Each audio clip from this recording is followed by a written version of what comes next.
Fala galera do YouTube, aqui quem fala é Jefferson Romanilk e hoje vamos dar seguimento à análise dos crimes da nova Lei de Abuso de Autoridade, a Lei 13.869 de 2019.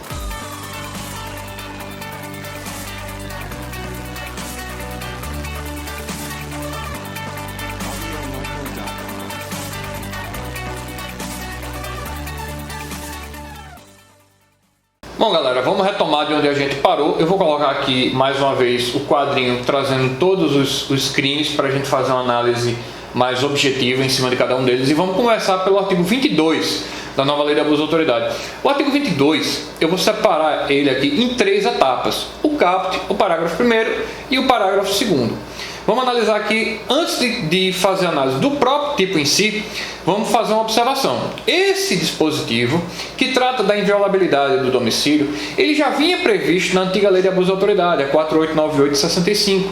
Lá no artigo 3º, a linha B, já havia previsto, como um ato de abuso de autoridade, qualquer ato do agente público que atentasse contra a inviolabilidade do domicílio. Aqui nesse dispositivo do artigo 22, ele vai lembrar muito a estrutura do artigo 150 do Código Penal, que é o crime de violação de domicílio. Com detalhe, lembrando aqui, sempre lembrando isso, que para o cometimento de um crime de abuso de autoridade, além da previsão normativa do tipo penal, é preciso ter aquele especial fim de agir, que está lá no artigo 1º, que a gente já comentou logo no primeiro vídeo aqui, está lá no artigo 1º da Lei de Abuso de Autoridade. Então, para que o agente seja responsabilizado pela lei e não por um outro tipo penal previsto em uma outra norma, é preciso que haja aquela finalidade específica de agir, certo? No exercício de uma função, aquela finalidade de prejudicar outrem ou se beneficiar. Então, nesse caso, aí você sai de uma norma mais genérica, como é o caso do artigo 150, e cai no artigo 22. Então, vejam bem que a estrutura do artigo 22 se assemelha ao artigo 150, não respondendo o agente pelo 150, mas sim pelo 22, se estiver dentro daquela finalidade específica lá do artigo 1º da nova Lei de Abuso de Autoridade. O parágrafo 1º, aqui eu quero tratar com vocês ele em duas etapas. A primeira, que é uma forma específica de você cometer o crime de violação do domicílio, que é através da coação. Isso aí está tranquilo, está lá no inciso 1. Ou seja, existe a possibilidade de você adentrar o domicílio tão somente com o temor do que o agente pode colocar, mas também sob a forma de coação. Isso aqui é tranquilo e pacífico. Agora, o outro inciso, o inciso 3 do parágrafo 1º, ele traz aqui um marco temporal proibitivo de qualquer diligência no interior do domicílio. E aqui que eu acho que vai ter algum probleminha. Por quê? A lei diz, depois das 21 horas não pode realizar qualquer ato e antes das 5 horas da manhã do dia seguinte também não pode. E isso vai conflitar com que os doutrinadores constitucionalistas e a jurisprudência já pátria consolidada vem afirmando quanto à inviolabilidade do domicílio no período noturno. Por quê? Os doutrinadores constitucionalistas, e aqui eu posso citar doutrinadores como Alexandre de Moraes e Gilmar Mendes, que vão defender o seguinte: o período noturno ele é definido através do nascer e pôr do sol.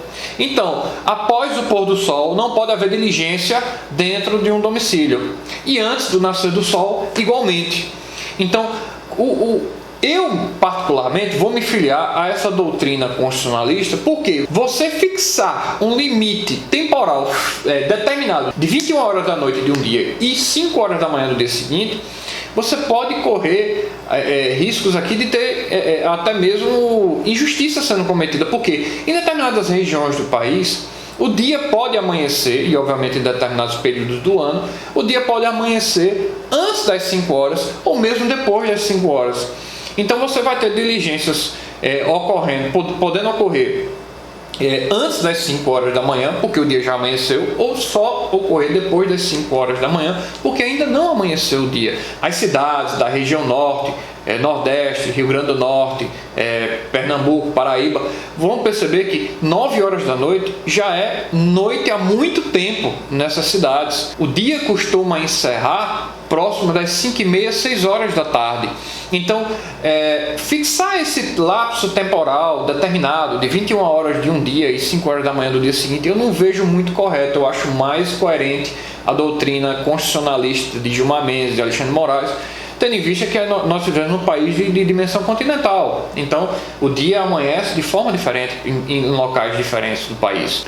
E por fim, o parágrafo 2º, que aqui eu não vou tecer muitos comentários, porque ele é uma cópia fiel do artigo 5º, inciso 11, que traz aquelas hipóteses excepcionais de violabilidade do domicílio mesmo no período noturno, que é caso de flagrante delito, prestar socorro, etc, etc. Que isso aqui já está bastante batido e foi colocado aqui somente para fazer volume, porque já estava previsto numa norma superior, que é a Constituição. E aí vamos para o artigo 23 da Lei do Abuso de Autoridade. O que diz o artigo 23? O 23 ele vai ter uma estrutura muito similar à fraude processual, lá do 347 do Código Penal. Qual é a diferença aqui? Obviamente a finalidade, só que, uma observação, o dispositivo do artigo 23, ele vai trazer uma finalidade específica que você, para enquadrar esse tipo penal a um agente público, você vai ter que conjugar também com a finalidade do artigo 1º da Lei de Abuso de Autoridade. Então, veja só, o que é que vai diferenciar o artigo 23 do artigo 347? Primeiro, que o artigo 23 ele é mais amplo. Por que ele é mais amplo? Porque o artigo 347 fala de fraude processual, ele fala de fraude no processo administrativo, civil e, obviamente, no seu parágrafo único ele vai trazer a esfera penal, processo penal.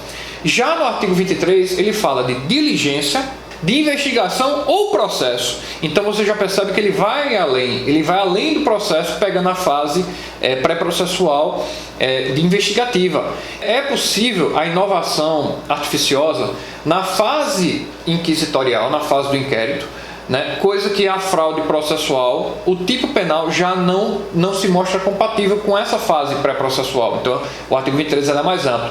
Além disso, o artigo 23 ele traz uma finalidade específica do agente que comete a inovação artificiosa, que é para eximir-se de responsabilidade ou agravar a responsabilidade de outrem. Veja que essa finalidade do artigo 23 diverge da finalidade do artigo 347 do Código Penal, porque o 347 do Código Penal fala induzir em erro o perito ou o juiz.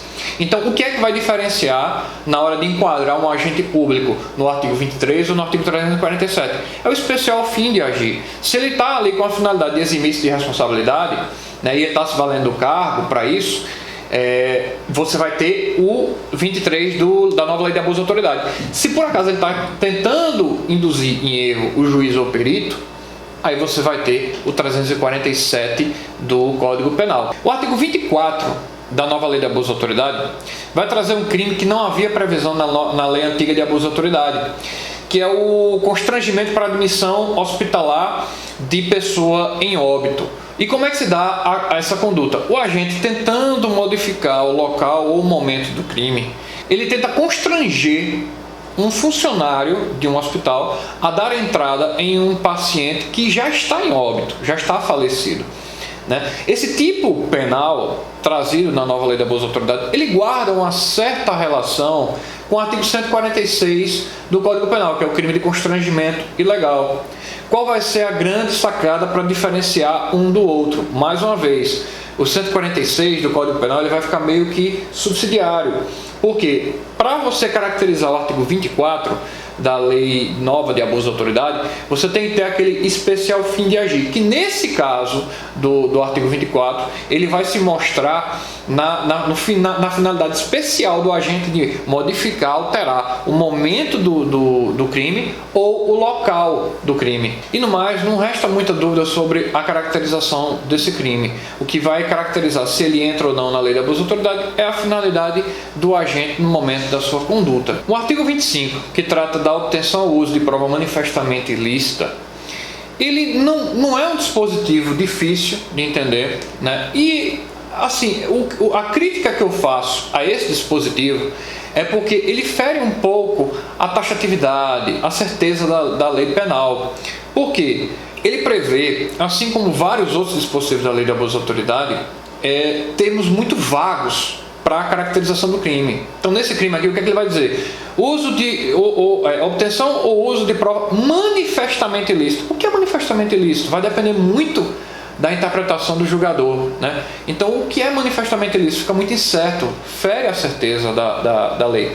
É um dispositivo interessante, veio para tipificar a obtenção ou uso de provas ilícitas, né? Mas a vagueza dele acaba pondo em xeque a constitucionalidade desse dispositivo. E por fim, antes da gente passar para o artigo 26, eu vou fazer só uma observação sobre esse artigo 25. Cuidado com uma norma especial além desse artigo 25.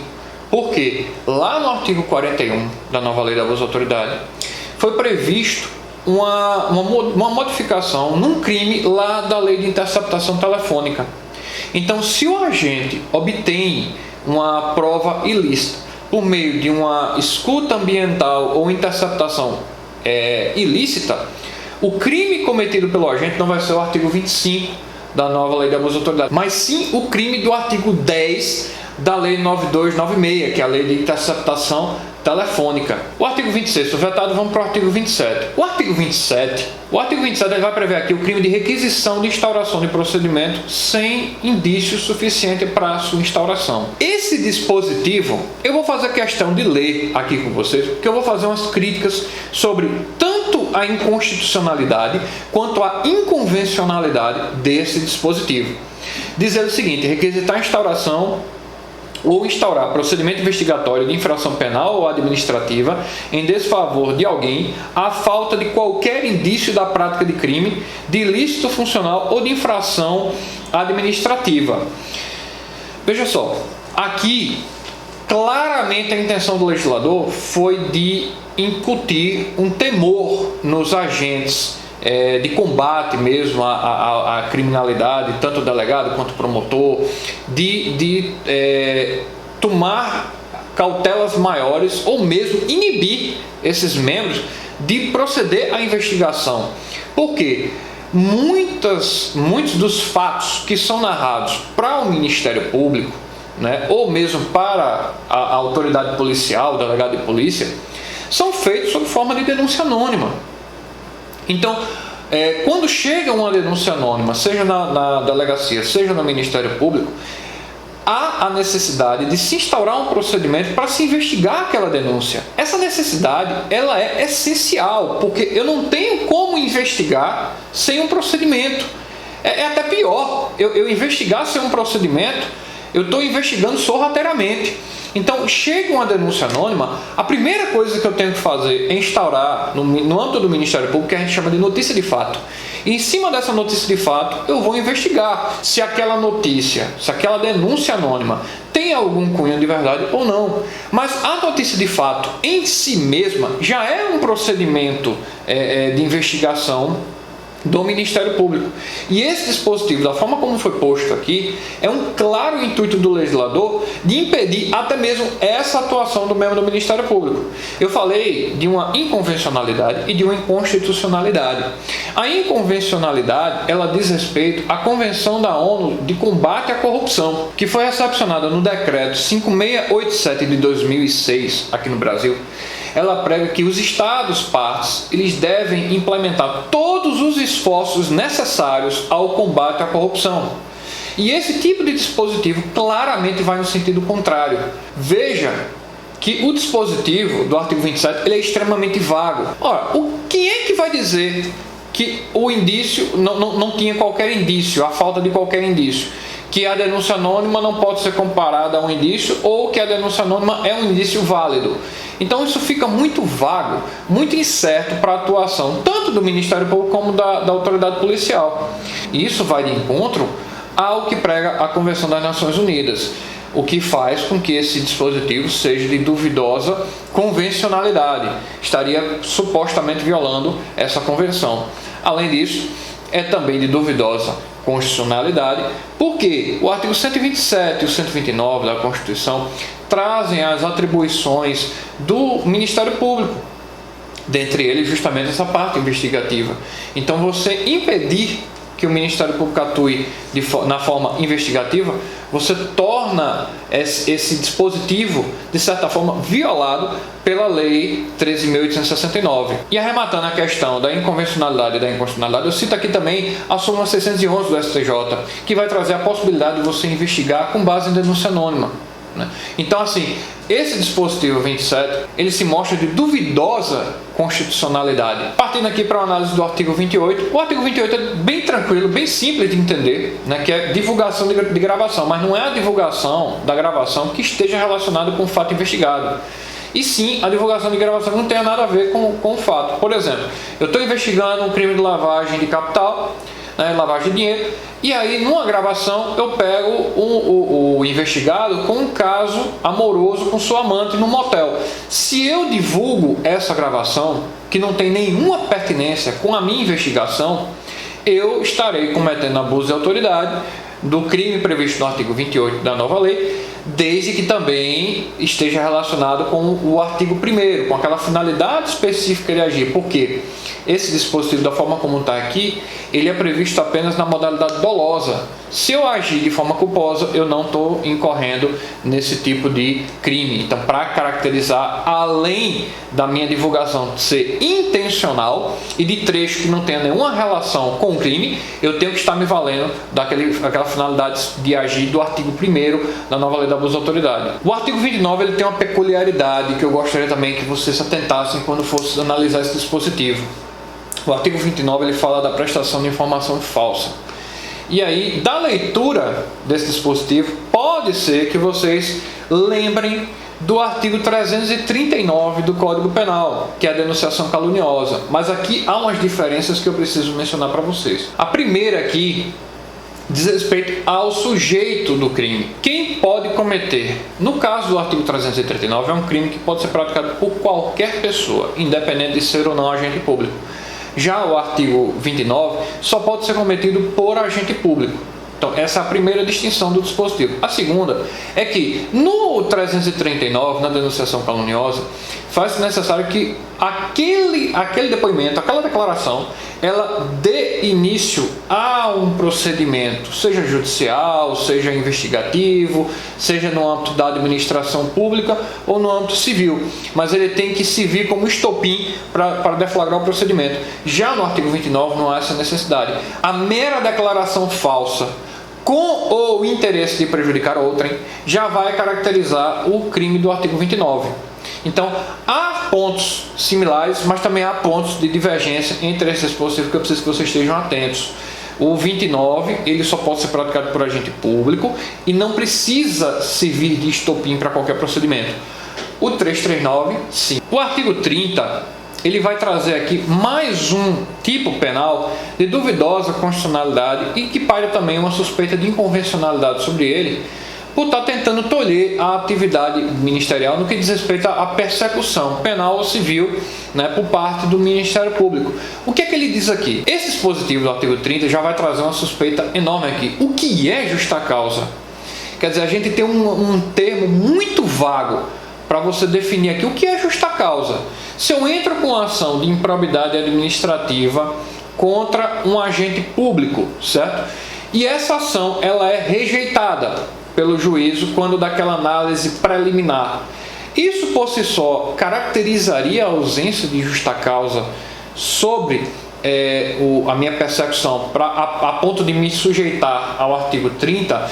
Obviamente que eu não estou falando aqui daqueles elementos finalísticos do artigo 1º da lei. Eu estou falando exclusivamente com base no artigo 30 para a gente ter uma ideia do que é justa causa. Por outro lado, se eu entro com a ação supostamente sem justa causa e o juiz recebe essa ação também sem justa causa, mas o juiz recebeu, o juiz vai ser coautor comigo?